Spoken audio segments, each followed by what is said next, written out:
Hello, and welcome back to SERA English. I am so glad you are here with me today. 13 episodes. We have been on this journey together for 13 episodes now. And every single time I sit down to record, I think about you wherever you are in the world, whatever language first lived in your mouth before English arrived, and I feel genuinely honored that you choose to spend this time here.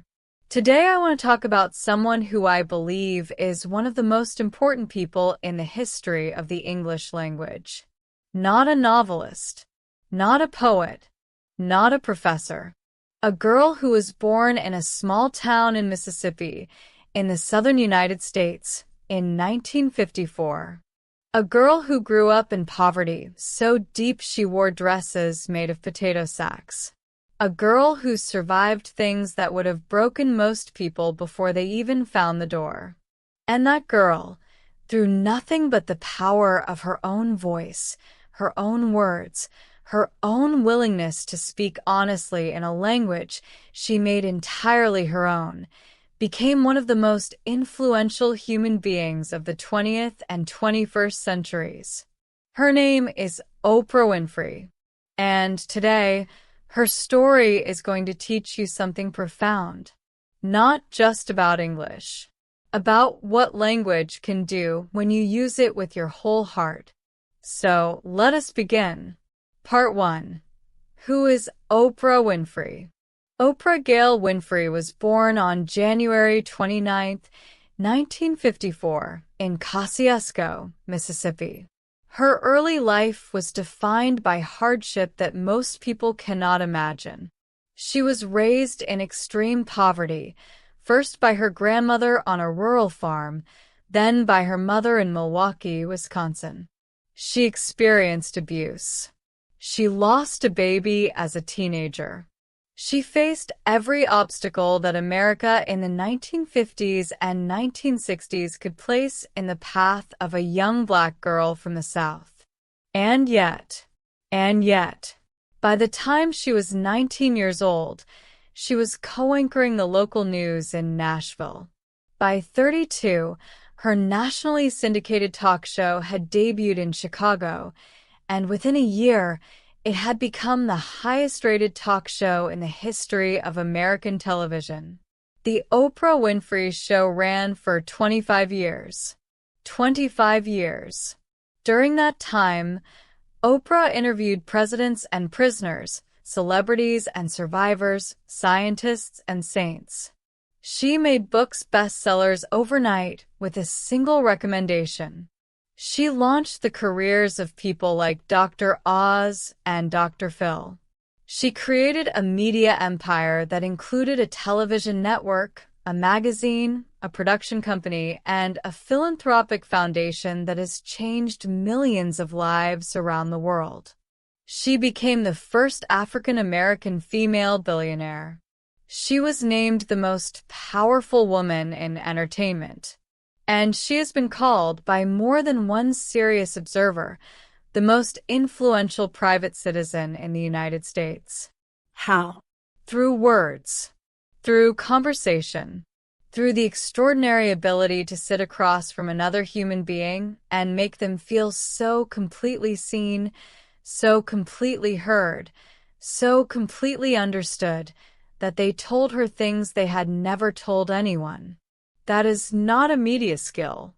That is a language skill. And it is exactly what we are here to talk about today. Part 2. The moral story.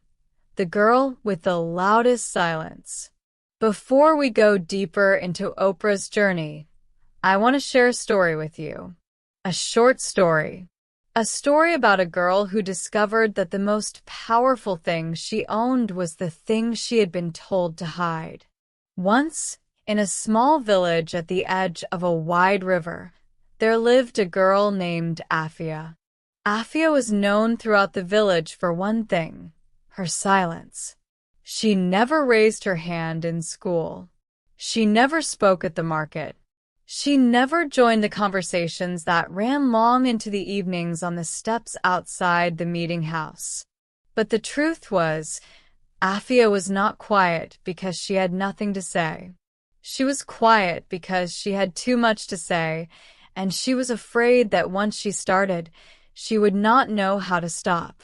She was afraid that the things inside her, the observations, the questions, the feelings that arrived before she had words for them, were too large, too strange, too much for the world around her to hold. One day, a woman came to the village, a traveler, a teacher of sorts, someone who had been to many places and heard many stories. She sat with the village elders and listened to them talk. And then she sat with the children. And when she came to Afia, she did not ask her a question. She simply sat beside her in silence for a long time. Then she said, "You are not quiet. You are full." Afia did not know what to do with those words. She turned them over in her mind for days. You are not quiet. You are full. And slowly, over weeks, over months, she began to speak. At first in short sentences, then in longer ones, then in stories that went on for hours, stories that made people laugh and cry and ask questions and feel less alone. Years later, when someone asked Afia what had changed her life, she said simply, "Someone told me my words were worth hearing, and I believed them." The moral of the story is this: most people are not quiet because they have nothing to say. They are quiet because nobody has yet told them that what they carry inside is worth sharing. And sometimes, all it takes is one person, one teacher, one friend, one voice in your ear to make you believe that your words matter. That is what Oprah did for millions of people on her show. And that is what SERA English is here to do for you. Now, let us take our vocabulary from this story. The word observation means the act of noticing or paying careful attention to something, or a comment or a remark based on something you have noticed. An observation is not just looking. It is looking with intention and awareness. For example, she had a gift for observation. She noticed the small details that everyone else walked past. Or, good writers are good observers. They pay attention to the world with the same care a scientist pays to an experiment. The word profound means very deep, very serious, or having a very strong effect. When something is profound, it touches something deep inside you. It is not surface level. It is not quick. It is lasting. For example, the conversation had a profound effect on her. She thought about it for weeks afterward. Or, learning another language is a profound act. It changes not just how you communicate, but how you think. And the word earnest means sincere, serious, and genuinely committed to what you are saying or doing. When someone is earnest, you believe them. There is no performance, no pretense. They mean every word. For example, he spoke with such earnest conviction about his plans that everyone in the room felt moved. Or, the most powerful English communication is earnest. It comes from somewhere real inside you. Part 3. The power of listening in a language. One of the things that made Oprah Winfrey one of the greatest communicators in the history of English is something that most people never think about when they think about language. It was not her speaking. It was her listening. Oprah Winfrey is the finest listener in the history of television. When a guest sat across from her, she did not think about what she was going to say next. She did not check her notes. She did not look at the camera. She looked at the person in front of her, fully and completely, and she heard not just their words, but their feeling. She heard what they almost said. She heard what they were circling around, but had not yet found the courage to reach. And then she asked the one question that opened the door they had been standing in front of. For English learners, this is one of the most important and most overlooked lessons available. Because we spend so much time focused on speaking, on producing language, that we sometimes forget that the other half of communication is receiving it. Our vocabulary word here is receptive. To be receptive means to be open and willing to receive new ideas, suggestions, or information. A receptive mind does not block or argue with what is coming in. It opens, absorbs, considers. For example, she was receptive to feedback about her writing and used every comment to improve. Or, becoming receptive to English. Training yourself to truly hear it rather than just process it is one of the fastest ways to improve your comprehension. When you listen to English, do not listen defensively. Do not listen while simultaneously translating. Try to receive it. Let the sounds, rhythms, and patterns land in your mind without immediately converting them into your first language. The more receptive you become, the more the language flows in naturally and stays. The word comprehension means understanding, specifically in language learning, the ability to understand spoken or written English. Reading comprehension is understanding written text. Listening comprehension is understanding spoken language. For example, her reading comprehension was strong, but her listening comprehension needed more practice because native speakers spoke faster than she expected. Here is a technique that Oprah understood intuitively. The best way to improve comprehension is to listen to language that is just slightly above your current level. Not so difficult that you understand nothing. That is discouraging. Not so easy that you understand everything. That is comfortable but not growing. The sweet spot is understanding about 70% and letting the remaining 30% challenge and stretch you. That is exactly what SERA English is designed to be. Slightly above your comfort zone. Always growing. Part 4. Oprah and the English of Empathy. Oprah Winfrey's most extraordinary linguistic skill, the skill that no communication textbook teaches, but that separates the truly great speakers from everyone else, is the language of empathy. Empathy means the ability to understand and share the feelings of another person. Not just to feel sorry for them. Not just to acknowledge their situation intellectually, but to actually feel, even briefly, what it must be like to be inside their experience.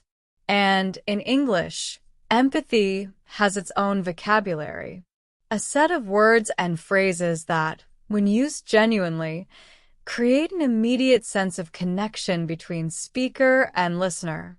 This is the vocabulary that Oprah used every single day on her show for 25 years, and it is vocabulary that will transform the way you communicate in English.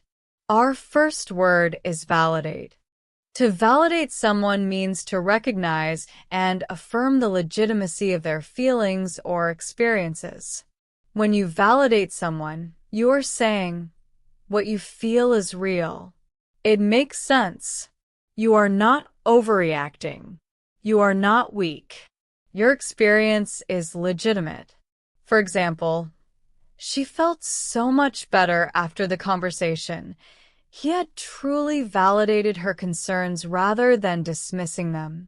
Or, one of the most powerful things you can do in any language is validate the person you are speaking with before you offer advice or a solution.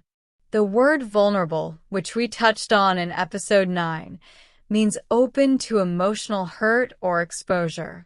When someone is vulnerable with you, they're sharing something real and unprotected. They are trusting you with something tender. Oprah had the extraordinary gift of making people feel safe enough to be vulnerable on television, in front of millions of strangers.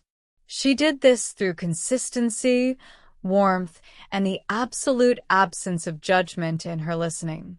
For example, it takes courage to be vulnerable, to admit what you do not know, what you struggle with, what you are afraid of. For English learners, being vulnerable about your level, your fears, and your struggles in English is not weakness. It is the fastest path to getting the help you need and the connection you deserve. The word compassion means deep sympathy and concern for the suffering of others, combined with a desire to help. Compassion is empathy in action. It is not enough to feel someone's pain. Compassion means you do something about it. For example, she spoke about her own struggles with such compassion for others going through the same thing that the audience felt immediately understood.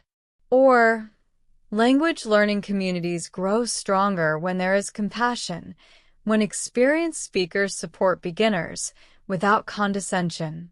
And here is one of the most important idioms in the English language of human connection. It is the phrase, "I hear you." In American English, especially, "I hear you" means far more than "I understand your words." It means I understand how you feel. I see what you are going through. You are not alone in this. "I hear you" is an acknowledgement, a validation, and a form of comfort, all in 3 simple words. For example, when she told him about her difficult week, he did not try to fix anything. He simply said, "I hear you." And that was exactly what she needed. Use this phrase. It is simple, warm, and deeply human. And it will make you sound not just fluent, but emotionally intelligent, which, in English communication, is far more valuable than grammatical perfection. Part 5. 5 more vocabulary words from Oprah's world. Let me give you 5 more vocabulary words in this section, all connected to communication, confidence, and the language of self-expression that Oprah embodied so completely. The first word is articulate. To be articulate means to express yourself clearly and effectively in words. An articulate person can take complex feelings or ideas and find the right language to communicate them precisely. Articulate is both an adjective and a verb. You can be articulate, and you can articulate an idea. For example, she was remarkably articulate for someone who had only been speaking English for 2 years. Or, it took him years of practice to be able to articulate exactly what he meant, but eventually the words came easily. The goal of SERA English is to make you more articulate, not in a formal or stiff way, but in the sense that what you feel and think inside, you can express clearly and comfortably on the outside. The second word is conviction. Conviction means a firm, strong belief in something, and the confidence to stand behind it even when challenged. When you speak with conviction, people believe you, not because you are loud, but because you are certain. For example, she presented her argument with such quiet conviction that nobody in the room could find a reason to disagree. Or, fluent English is not just about grammar. It is about speaking with conviction, sounding like you believe what you are saying. The third word is transformative. Something that is transformative changes things fundamentally and permanently. A transformative experience is one that changes who you are. A transformative relationship is one after which you cannot return to the person you were before. For example, learning to read was a transformative experience for him. It opened up a world that had previously been completely closed. Or, Oprah's show was transformative for millions of people. They watched it and began to see themselves differently. Learning English can be transformative for you, not just as a career tool, but as a way of accessing ideas, conversations, perspectives, and communities that exist in English and nowhere else. The fourth word is empower. To empower someone means to give them the authority, confidence, and tools to do something for themselves, to make their own decisions, tell their own stories, shape their own lives. Empowerment is one of the central words of Oprah Winfrey's entire life philosophy. For example, good teachers do not create dependent students. They empower students to learn independently. Or, every episode of SERA English is designed to empower you, to give you more of the language that belongs to you. The fifth word is legacy. A legacy is what you leave behind, the impact your life has on the people and world around you after you're no longer there. Legacy is not about monuments or money. It is about the changes you made in other people's lives, the ideas you introduced, the doors you opened. For example, her greatest legacy was not her books, but the hundreds of students she had mentored over 40 years of teaching. Or, Oprah's legacy is not her wealth. It is the millions of people who watched her show and thought for the very first time, if she could do it, maybe I can too. What legacy do you want to leave with your English? What doors will you open? What conversations will you have? What stories will you tell? Part 6. 5 Idioms from the World of Powerful Speaking. Let us move to our idioms for today. 5 expressions native speakers use all the time, all of them connected to voice, confidence, and the power of communication. The first idiom is find your footing. This means to become stable and confident in a new situation, to feel settled and sure after a period of uncertainty and adjustment. For example, it took her a few months to find her footing in the new city, but eventually she felt completely at home. Or, every English learner goes through a phase of uncertainty before they find their footing. The key is to stay in the process long enough to reach it. Oprah found her footing as a broadcaster very quickly.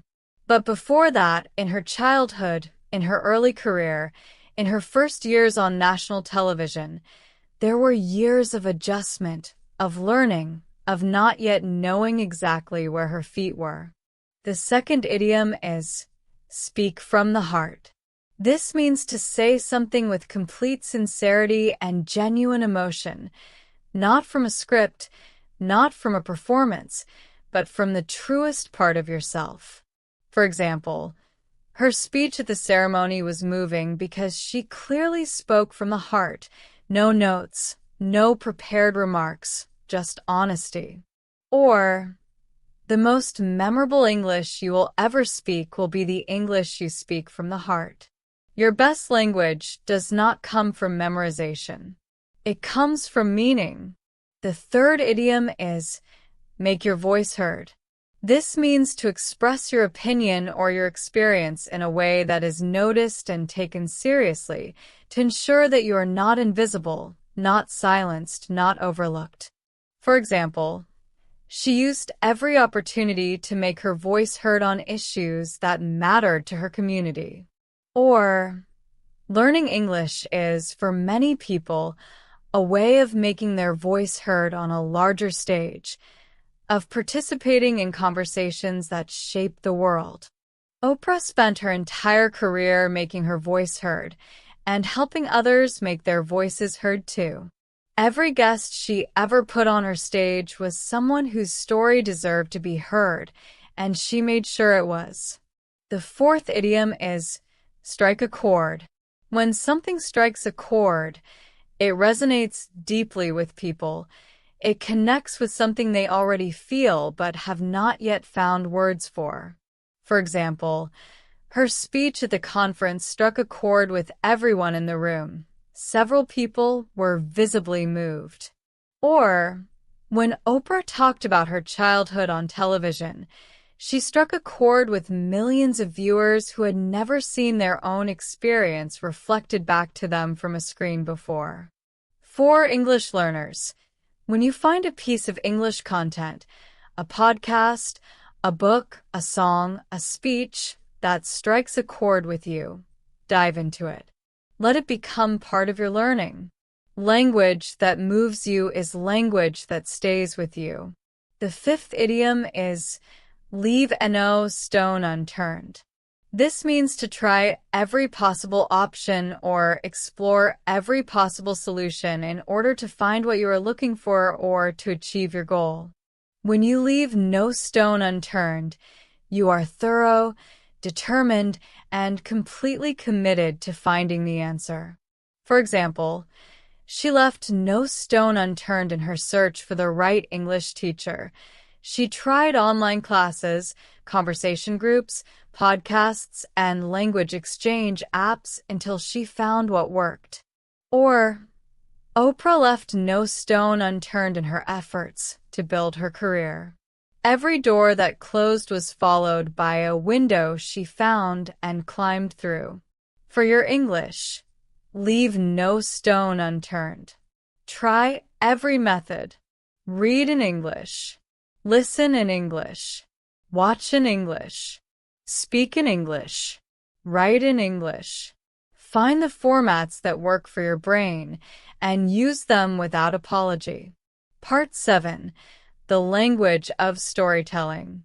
There is one final lesson I want to draw from Oprah's life before we close today.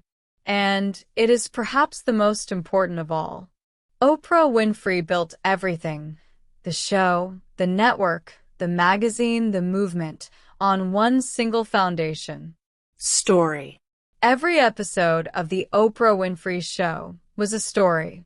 The guest's story. The audience's story. Sometimes Oprah's own story, told in fragments over years, with honesty that took real courage. And the reason people watched, the reason they came back for 25 years, is that the stories were real. They were human. They were full of the things that all human lives are full of: love and loss, fear and hope, shame and redemption. Storytelling is the oldest form of English and the most powerful. Before grammar books, before dictionaries, before universities, there were people sitting around fires, in huts and kitchens and open fields, telling each other what had happened, what they had felt, what they had learned, what they were afraid of, what they hoped for. Our vocabulary word here is redemption. Redemption means the act of being saved from something negative or of compensating for past failures and wrongs. A story of redemption is one in which someone goes from darkness into light, from failure to recovery, from shame to grace. For example, his autobiography was a story of redemption, from a broken childhood to a life of contribution and meaning. Or, every English learner who keeps going despite frustration is writing a story of redemption. Every time you come back after a setback, you redeem the effort you have already invested. The word narrative means a spoken or written account of connected events, a story, or the way a story is told. But in modern English, narrative also means the framework through which we understand something, the version of events we accept and believe.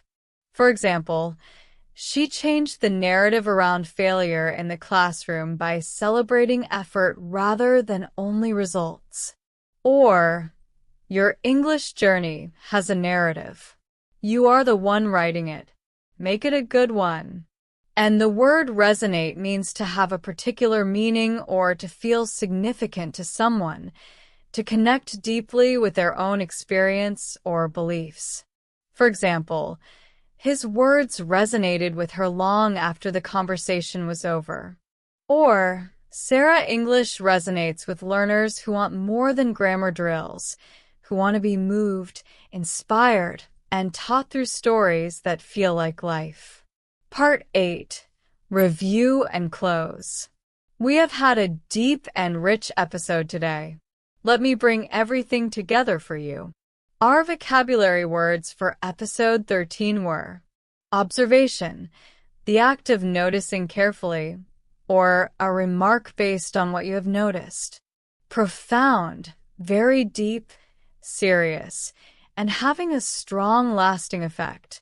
Earnest, sincere, serious, and genuinely committed. Receptive, open and willing to receive new ideas or information. Comprehension, understanding, especially of spoken or written language. Validate, to recognize and affirm the legitimacy of someone's feelings or experience. Vulnerable, open to emotional hurt or exposure, trusting someone with something tender. Compassion, deep concern for others' suffering combined with a desire to help. Articulate, expressing yourself clearly and effectively in words. Conviction, affirm, strong belief spoken with confidence. Transformative, causing fundamental, lasting change. Empower, to give someone the confidence and tools to act for themselves. Legacy, the lasting impact you leave on the world and the people in it.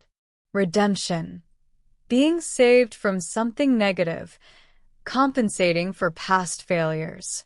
Narrative, a story, or the framework through which we understand events.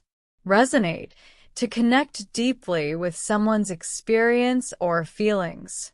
Our idioms for today were: find your footing, to become stable and confident after a period of uncertainty.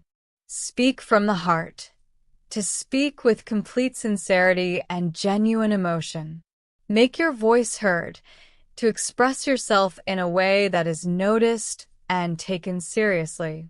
Strike a chord, to resonate deeply, connecting with something people already feel. Leave no stone unturned, to try every possible option in pursuit of your goal. I hear you. I understand how you feel. You are not alone. You are seen. 16 vocabulary words. 6 idioms. 22 new tools for your English today. Before I let you go, I want to share something that Oprah said once that I have carried with me for a long time. She said, "The single greatest thing you can do to change your life today would be to start being grateful for what you have right now."